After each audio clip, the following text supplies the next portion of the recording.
사랑하는 여러분, 오늘 밤 혹시 여러분의 마음 한구석에 두려움이 자리 잡고 있지는 않으신가요? 내일은 괜찮을까? 이 병은 나을 수 있을까? 우리 가족은 안전할까? 이런 질문들이 밤마다 여러분을 괴롭히고 있을 수 있습니다.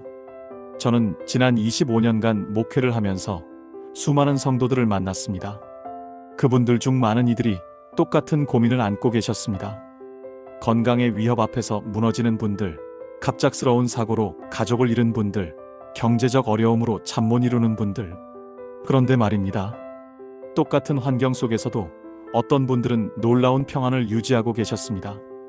암 진단을 받았는데도 흔들리지 않는 분, 사업 실패 후에도 감사하는 분, 가난 속에서도 기쁨을 잃지 않는 분들이 계셨습니다. 그 차이는 무엇이었을까요? 그분들이 특별히 믿음이 강해서일까요? 아니면 원래 성격이 낙천적이어서일까요? 아닙니다. 그분들은 한 가지 비밀을 알고 있었습니다. 바로 시편 91편의 약속입니다. 시편 91편. 이 시편은 성경 전체에서 가장 강력한 보호의 약속이 담긴 말씀입니다. 보호의 시편, 전쟁터의 시편, 피난처의 노래라고 불리는 이 말씀 속에는 하나님께서 직접 입을 열어 선포하신 8가지 약속이 담겨 있습니다. 이 8가지 약속을 이해하고 붙잡는 순간 여러분의 두려움은 사라지고 어떤 질병도, 어떤 재앙도 여러분을 이길 수 없게 됩니다. 오늘 저는 여러분과 함께 이 놀라운 약속을 하나하나 풀어가려 합니다. 그리고 한 가지 약속드립니다. 이 영상을 끝까지 보신다면 여러분은 더 이상 예전처럼 두려워하지 않게 되실 것입니다. 왜냐하면 하나님의 약속이 얼마나 확실한지, 그 보호가 얼마나 구체적인지 깨닫게 되실 것이기 때문입니다. 준비되셨나요? 그럼 먼저 하나님 앞에 나아가 기도하겠습니다. 사랑하는 아버지 하나님, 오늘 이 시간 주님의 이름으로 모인 우리를 긍휼히 여겨 주옵소서. 지금 이 말씀을 듣고 있는 모든 이들 위해 주님의 임재가 충만하게 부어지기를 간절히 기도합니다. 하나님, 우리는 연약합니다. 세상의 소식만 들어도 두려움에 떨고 내일 일도 확신하지 못하는 나약한 존재입니다. 밤이 되면 걱정이 밀려오고 아침이 되면 불안이 찾아옵니다. 하지만 주님, 우리에게는 약속이 있습니다. 시편 91편에 기록된 주님의 확실한 약속이 있습니다. 오늘 이 시간, 이 약속의 말씀이 우리의 마음 깊은 곳에 새겨지게 하옵소서. 듣는 것으로 그치지 않고 믿는 것으로 나아가게 하옵소서. 믿는 것에서 멈추지 않고 경험하는 단계로 들어가게 하옵소서. 두려움에 떨고 있는 이들에게는 평안을, 질병으로 고통받는 이들에게는 치유를, 재정적 어려움에 처한 이들에게는 공급을, 관계의 문제로 힘들어하는 이들에게는 회복을 허락하여 주옵소서. 성령님, 지금 이 시간 친히 말씀하여 주옵소서. 우리의 귀를 열어주시고 우리의 마음을 부드럽게 하셔서 주님의 음성을 분명하게 듣게 하여 주옵소서. 이 모든 기도 예수님의 이름으로 드립니다. 아멘. 사랑하는 여러분, 본격적으로 시편 91편의 8가지 약속을 살펴보기 전에 먼저 이 시편이 왜 그토록 특별한지 이해할 필요가 있습니다. 시편 91편은 총 16절로 이루어져 있습니다. 그런데 이 16절이 세 부분으로 나뉘어 있다는 것을 아십니까? 1에서 2절 한 사람의 고백, 지존자의 은밀한 곳에 거주하며 전능자의 그늘 아래에 사는 자여. 나는 여호와를 향하여 말하기를 그는 나의 피난처요, 나의 요새요, 내가 의뢰하는 하나님이라 하리니. 여기서는 한 사람이 하나님을 향한 자신의 신뢰를 고백합니다. 3에서 13절, 제3자의 설명, 그가 너를 새 사냥꾼의 올무에서 와. 여기서는 누군가가 하나님의 보호하심에 대해 설명합니다. 마치 선배 신앙인이 후배에게 가르치는 것 같은 어조입니다. 14에서 16절 하나님의 직접 선언. 하나님께서 이르시되 그가 나를 사랑한즉 내가 그를 건지리라. 가장 놀라운 부분입니다. 하나님께서 직접 내가라는 주어를 사용하시며 약속하십니다. 여러분, 이것이 얼마나 특별한 일인지 아십니까? 성경 전체를 통틀어 하나님께서 이렇게 직접적으로, 이렇게 구체적으로 보호를 약속하신 곳은 많지 않습니다. 그런데 왜 하나님은 시편 91편에서 이렇게 하셨을까요? 이유는 간단합니다. 인간의 가장 큰 적은 두려움이기 때문입니다. 히브리서 2장 15절은 이렇게 말합니다. 또 죽기를 무서워하므로 한평생 매여 종노릇하는 모든 자들을 놓아주려 하심이니 인간은 죽음을 두려워합니다. 질병을 두려워하고 가난을 두려워하며 실패를 두려워합니다. 이 두려움이 우리를 종으로 만듭니다. 하나님은 이것을 아십니다. 그래서 시편 91편을 통해 이렇게 말씀하시는 겁니다. 너희가 두려워하는 그 모든 것들로부터 내가 너희를 지키겠다. 그것도 구체적으로 확실하게. 그런데 여러분, 중요한 것이 있습니다. 시편 91편의 약속에는 조건이 있습니다. 아무에게나 무조건 주어지는 약속이 아닙니다. 1절을 다시 보십시오. 지존자의 은밀한 곳에 거주하며 전능자의 그늘 아래에 사는 자여. 여기 두 단어가 나옵니다. 거주하며 드웰, 사는 어바이드. 히브리어 원어로 보면 더 명확합니다. 야샤브 앉아서 머무르다, 정착하다 린. 밤을 보내다, 계속 머물다. 이 단어들이 뜻하는 것은 무엇입니까? 일시적 방문이 아니라 영구적 거주입니다. 여러분, 호텔과 집의 차이를 생각해 보세요. 호텔은 며칠 머물다 떠나는 곳입니다. 하지만 집은 다릅니다. 아침에 일어나도 집, 일하러 나갔다 돌아와도 집, 밤에 잠들 때도 집입니다.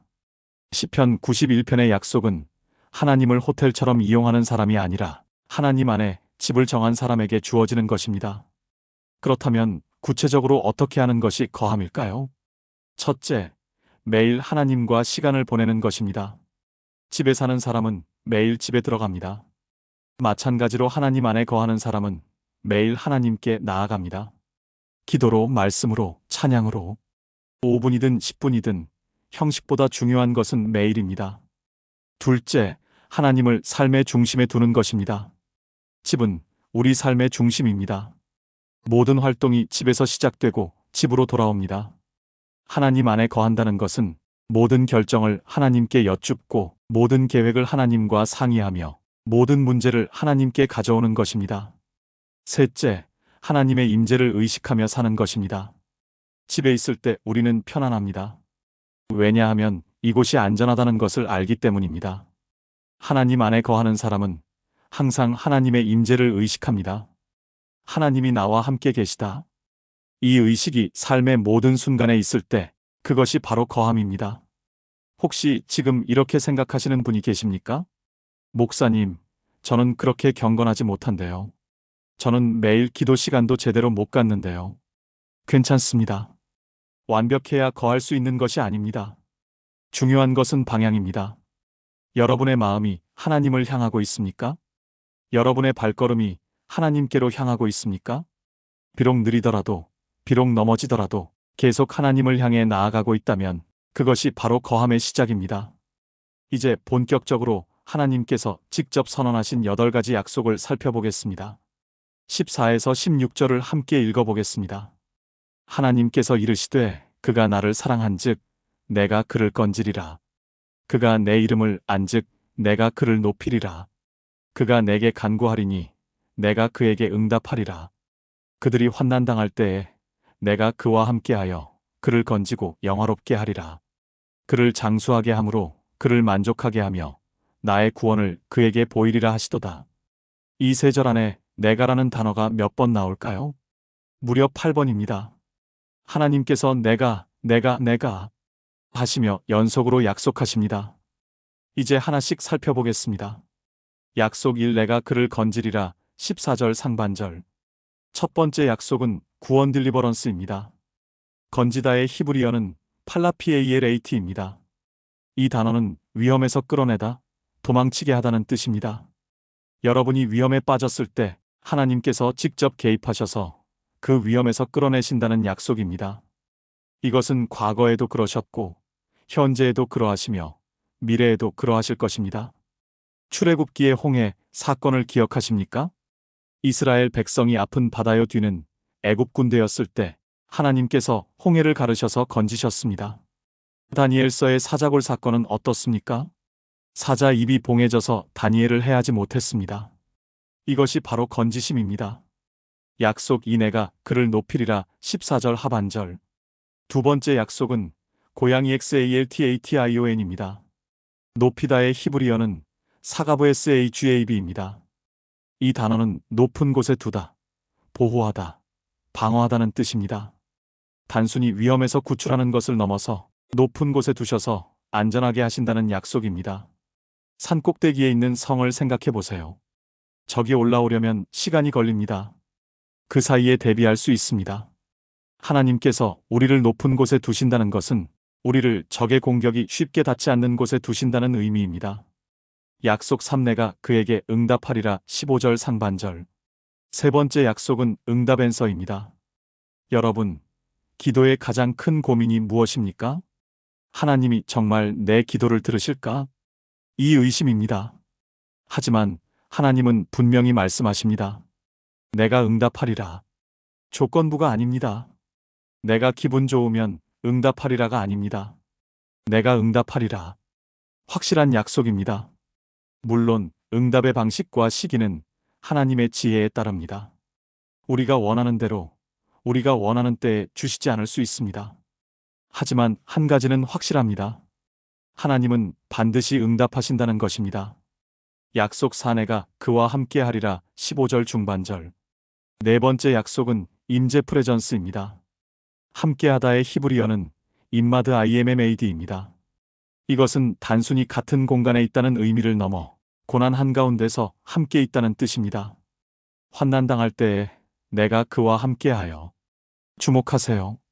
환난이 없을 것이라고 하지 않으셨습니다. 환난이 있을 것인데 그때 함께 하시겠다고 하셨습니다. 이것이 믿음입니다. 우리는 환난이 없기를 바랍니다. 하지만 하나님의 약속은 다릅니다.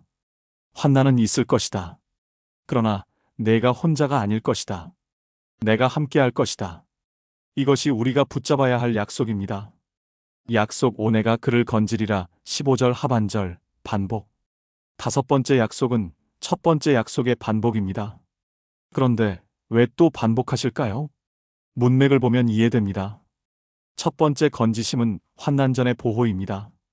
다섯 번째 건지심은 환난 후의 회복입니다. 환난 당하기 전에도 건지시고 환난 당한 후에도 건지신다는 것입니다. 전방위 보호입니다. 약속 6내가 그를 영화롭게 하리라 15절 하반절. 여섯 번째 약속은 영광 언어입니다. 영화롭게 하다의 히브리어는 카바드 KABAD입니다. 이 단어는 무겁게 하다, 존귀하게 하다는 뜻입니다. 세상이 여러분을 어떻게 보든, 사람들이 여러분을 어떻게 평가하든 하나님께서는 여러분을 영화롭게 하십니다. 요셉을 생각해 보십시오. 형들에게 팔려 노예가 되고 억울하게 감옥에 갇혔지만 결국 애굽의 총리가 되었습니다. 하나님께서 그를 영화롭게 하신 것입니다. 약속 7내가 그를 장수하게 하리라 16절 상반절. 일곱 번째 약속은 장수록 라이프입니다. 장수하게 하다의 히브리어는 아라크 요미메이알 AKYOMIM입니다. 직역하면 날들을 길게 하다입니다. 단순히 오래 사는 것이 아니라 충만한 삶을 의미합니다. 질적으로도 양적으로도 풍성한 삶입니다. 약속 8내가 나의 구원을 그에게 보이리라 16절 하반절. 여덟 번째 약속은 구원의 계시 레벌레이션 오브 셀베이션입니다. 가장 중요한 약속입니다. 단순히 육체적 보호를 넘어서 하나님의 구원을 경험하게 하신다는 것입니다. 여러분, 구원은 미래의 일만이 아닙니다. 지금 여기서 경험하는 것입니다. 죄에서의 구원, 질병에서의 구원, 두려움에서의 구원, 절망에서의 구원. 하나님께서는 이 모든 구원을 우리에게 보여주십니다. 그리고 궁극적으로는 영원한 구원, 천국의 소망까지 보여주십니다. 여기서 한 성도님의 간증을 나누고자 합니다. 김영희 집사님, 현재 63세이신 분입니다. 5년 전, 김 집사님은 암 진단을 받으셨습니다. 췌장암 3기. 의사는 말했습니다. 수술이 불가능합니다. 항암 치료를 하더라도 6개월에서 1년 청천벽력 같은 소식이었습니다. 집사님에게는 대학생 딸이 있었습니다. 아직 결혼도 하지 않았고 사회에 나가지도 않은 딸이었습니다. 하나님, 왜입니까? 제가 무엇을 잘못했습니까? 집사님은 울부짖었습니다. 하지만 답이 없었습니다. 하늘은 침묵했습니다. 그러던 어느 날 한 권사님이 집사님을 찾아왔습니다. 그리고 시편 91편을 펼쳐 보였습니다. 집사님, 이 말씀 좀 보세요. 그가 내게 간구하리니 내가 그에게 응답하리라. 그들이 환난당할 때에 내가 그와 함께하여. 하나님께서 함께하신대요. 집사님은 그 말씀을 붙잡았습니다. 매일 아침 시편 91편을 읽었습니다. 소리내어 고백했습니다. 하나님은 나의 피난처시요 나의 요새시며 내가 의지하는 하나님이시다. 항암 치료는 고통스러웠습니다.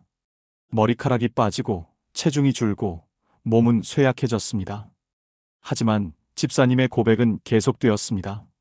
1000명이 내 왼편에서 10,000명이 내 오른편에서 엎드러지나 이 재앙이 내게 가까이 하지 못하리로다. 3개월 후 검사 결과가 나왔습니다. 종양이 줄어들었습니다. 의사는 고개를 갸웃거렸습니다. 이상하네요. 췌장암이 이렇게 반응을 보이는 경우는 드문데 6개월 후 또 검사를 했습니다. 종양이 더 줄어들었습니다. 1년 후 놀라운 일이 일어났습니다. 종양이 거의 사라진 것입니다. 의사는 말했습니다. 기적입니다. 의학적으로 설명이 안 됩니다. 하지만 김 집사님은 알고 있었습니다. 이것은 의학의 기적이 아니라 하나님의 약속이 이루어진 것임을. 지금 김 집사님은 완전히 회복되어 교회에서 암 환우들을 위한 기도 모임을 인도하고 계십니다. 그리고 모임 때마다 시편 91편을 함께 읽습니다. 여러분, 이 약속은 저만을 위한 것이 아닙니다. 여러분 모두를 위한 약속입니다. 믿고 붙잡으십시오. 하나님은 신실하신 분입니다. 사랑하는 여러분, 지금까지 8가지 약속을 살펴보았습니다. 그렇다면 질문이 생깁니다. 어떻게 하면 이 약속을 경험할 수 있습니까? 14절을 다시 보십시오. 하나님께서 이르시되 그가 나를 사랑한즉 내가 그를 건지리라. 그가 내 이름을 안즉 내가 그를 높이리라. 여기 2가지 조건이 나옵니다. 조건 1, 하나님을 사랑할 것 러브. 첫 번째 조건은 사랑입니다. 그가 나를 사랑한즉. 여기서 사랑하다의 히브리어는 하샤크 CHASHAQ입니다. 이 단어는 단순한 사랑이 아니라 깊은 애착, 열정적인 사랑을 의미합니다. 하나님을 좋아하는 정도가 아니라 하나님을 갈망하고 하나님께 매달리는 것입니다. 시편 42편 1절의 고백처럼 하나님이여 사슴이 시냇물을 찾기에 갈급함같이 내 영혼이 주를 찾기에 갈급하니이다. 이런 마음입니다. 그렇다면 어떻게 하나님을 이렇게 사랑할 수 있을까요? 먼저 하나님의 사랑을 깊이 경험해야 합니다. 요한일서 4장 19절 우리가 사랑함은 그가 먼저 우리를 사랑하셨음이라. 하나님께서 우리를 얼마나 사랑하시는지 알 때 우리도 하나님을 사랑하게 됩니다. 매일 말씀을 묵상하십시오. 특히 하나님의 사랑이 나타난 구절들을 묵상하십시오. 요한복음 3장 16절, 로마서 5장 8절, 요한일서 4장 9에서 10절 등. 둘째, 하나님과 깊은 교제의 시간을 가지십시오. 사랑은 관계 속에서 깊어집니다. 함께 시간을 보내야 합니다. 기도 시간을 단순한 의무가 아니라 사랑하는 분과의 데이트 시간으로 여기십시오. 셋째, 하나님의 뜻에 순종하십시오. 요한복음 14장 15절 너희가 나를 사랑하면 나의 계명을 지키리라. 진정한 사랑은 순종으로 나타납니다. 조건 2, 하나님의 이름을 알 것. 두 번째 조건은 알미입니다. 그가 내 이름을 안즉. 여기서 알다의 히브리어는 야다와 EADA입니다. 이 단어는 단순한 지식이 아니라 깊은 관계, 친밀한 교제를 의미합니다. 창세기 4장 1절에서 아담이 그의 아내 하와를 알았더니라고 할 때 바로 이 단어가 사용됩니다. 가장 친밀한 관계를 뜻하는 것입니다. 하나님의 이름을 안다는 것은 단순히 하나님의 이름들 여호와, 엘로힘, 아도나이 등을 아는 것이 아니라 하나님의 성품과 본질을 깊이 경험한다는 의미입니다. 그렇다면 어떻게 하나님의 이름을 알 수 있을까요? 첫째, 말씀을 통해 하나님을 배우십시오. 성경은 하나님의 자기 계시입니다. 말씀을 읽고 묵상할 때 우리는 하나님이 어떤 분이신지 알게 됩니다. 둘째, 기도를 통해 하나님을 경험하십시오. 기도는 단순히 우리의 필요를 아뢰는 것이 아닙니다. 하나님과 대화하는 것입니다. 기도할 때 하나님의 음성을 듣고 하나님의 마음을 느끼게 됩니다. 셋째, 시험을 통해 하나님을 증명하십시오. 아브라함이 하나님을 여호와 일에 공급하시는 하나님로 알게 된 것은 이삭을 바치라는 시험을 통해서였습니다. 우리의 삶에서도 마찬가지입니다. 어려움을 통과하면서 우리는 하나님을 더 깊이 알게 됩니다. 사랑하는 여러분, 이제 실천의 단계로 나아가겠습니다. 오늘부터 무엇을 할 수 있을까요? 1. 시편 91편을 암송하십시오. 가능하면 전체를 암송하시고 어렵다면 최소한 1에서 2절과 14에서 16절은 꼭 암송하십시오. 암송한 말씀은 위기의 순간에 우리를 지켜줍니다. 2. 매일 아침 시편 91편을 고백하십시오. 소리내어 읽으십시오. 지존자의 은밀한 곳에 거주하며 전능자의 그늘 아래에 사는 자여. 이것이 하루를 여는 가장 좋은 방법입니다. 3. 두려움이 올 때마다 시편 91편을 붙잡으십시오. 밤에 잠 못 이룰 때, 병원에서 진단을 기다릴 때, 경제적 어려움에 직면했을 때 시편 91편을 펼치십시오. 그리고 하나님의 약속을 다시 한번 상기하십시오. 4. 이 약속을 다른 사람과 나누십시오. 여러분 주변에 두려움에 떨고 있는 사람이 있습니까? 질병으로 고통받는 사람이 있습니까? 그들에게 시편 91편을 나누어 주십시오. 이 약속은 혼자만 누리기에는 너무 귀한 것입니다. 5. 간증을 준비하십시오. 하나님께서 이 약속을 통해 여러분의 삶에 어떤 일을 행하시는지 기록하십시오. 작은 것이라도 좋습니다. 그것이 쌓이면 강력한 간증이 됩니다. 사랑하는 하나님 아버지, 오늘 이 말씀을 들은 모든 이들 위해 시편 91편의 8가지 약속이 실제로 이루어지기를 간절히 기도합니다. 첫째, 건지심의 약속을 선포합니다.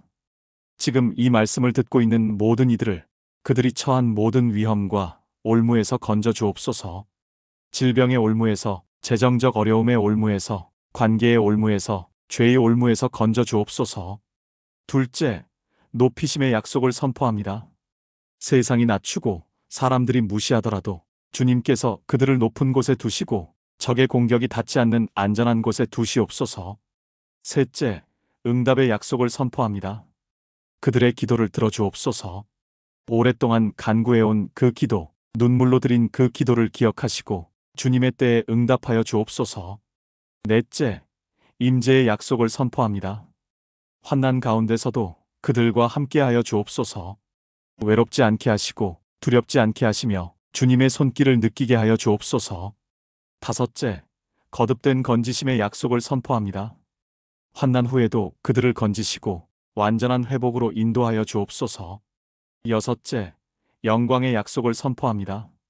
그들을 영화롭게 하시고 그들의 삶을 통해 주님의 영광이 드러나게 하옵소서. 일곱째, 장수의 약속을 선포합니다. 그들에게 충만한 삶을 허락하시고 날들을 길게 하사 주님의 뜻을 이 땅에서 이루게 하옵소서. 여덟째, 구원의 계시를 선포합니다. 그들이 주님의 구원을 눈으로 보게 하옵소서. 지금 여기서 주님의 역사하심을 경험하게 하시고 궁극적으로는 영원한 구원의 소망을 확신하게 하옵소서. 하나님 아버지, 이 8가지 약속이 단순한 글자로 끝나지 않게 하옵소서. 그들의 삶 속에서 실제로 이루어지고 경험되며 간증이 되게 하옵소서. 그리하여 더 많은 사람들이 이 약속을 듣고 믿고 경험하게 하옵소서. 지금 이 순간부터 지존자의 은밀한 곳에 거하는 은혜를, 전능자의 그늘 아래에 사는 특권을 모든 이들에게 허락하여 주옵소서. 주 예수 그리스도의 이름으로 기도합니다. 아멘, 아멘, 아멘. 사랑하는 여러분, 긴 시간 함께 해주셔서 감사합니다. 오늘 우리는 시편 91편을 통해 하나님께서 직접 선포하신 8가지 약속을 살펴보았습니다.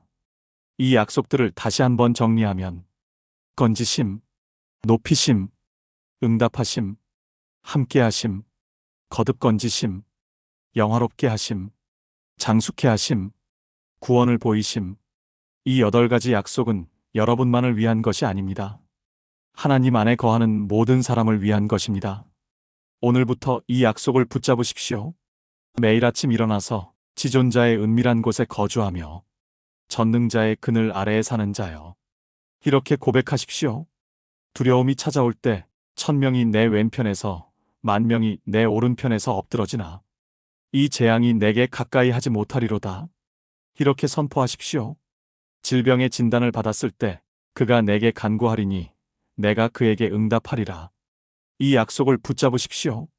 이 말씀이 여러분께 힘이 되셨다면 좋아요를 눌러주시고 구독 버튼을 클릭해 주십시오. 그리고 이 영상을 여러분 주변에 두려워하는 사람들, 질병으로 고통받는 사람들과 나누어 주십시오. 댓글로 여러분의 간증도 나누어 주시면 감사하겠습니다.